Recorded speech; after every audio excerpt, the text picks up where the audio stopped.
जरा सोचिए, एक छोटा सा गांव था जहां हर कोई अपने अपने काम में व्यस्त था। इस गांव में एक बुद्धिमान व्यक्ति रहता था जिसका नाम अमर था। अमर गांव के सबसे समझदार और दयालु व्यक्ति थे। उनकी मदद से गांव में हर समस्या का समाधान होता था।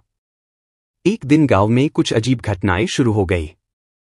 लोगों को लगता था कि कोई उनकी संपत्ति चुरा रहा है।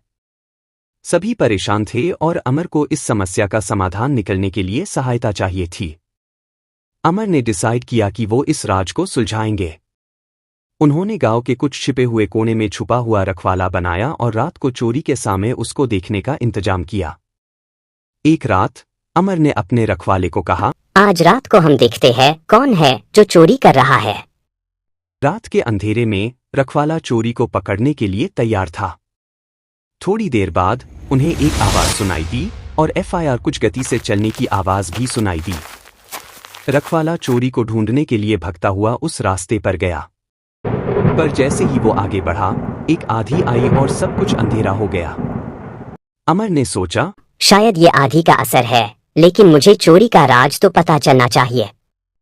तभी अचानक उन्होंने एक चुपके से चलने की आवाज सुनी। वो धीरे से आगे बढ़े और देखा कि एक आदमी अपने ही घर की तरफ जा रहा था, लेकिन उसके हाथ में कुछ सामान था। अमर ने उसे धीरे से फॉलो किया। जब वो आदमी अपने घर के अंदर गया, तब अमर ने देखा कि वो अपनी माँ के साथ बात कर रहा था और उन्हें कुछ मिठाई दिया। अमर को समझ आया कि ये आदमी ही चोरी का राज था। वो अंदर गए और उस आदमी से पूछा, तुम क्यों अपनी ही माँ से चोरी कर रहे हो? आदमी ने शर्मिंदा होकर अपनी गलती मान ली और कहा, मैं मजबूर था, मेरे घर में कुछ समस्याएं थी और मुझे अपनी माँ को खुश रखना था। अमर ने उस आदमी की समस्या को सुनी और उसे मदद की। उसने गांव के लोगों से भी कहा कि वो उस आदमी की मदद करें। सबने मिलकर उसकी समस्या का समाधान किया और उसकी मजबूरी दूर की। इस घटना के बाद गांव में फिर से शांति का वातावरण बना और सभी लोग एक दूसरे की मदद करने लगे। अमर ने सबको ये शिक्षा दी कि कभी भी चोरी या अन्य गलत काम करने से पहले दूसरे के स्थिति को समझे और उनकी मदद करे।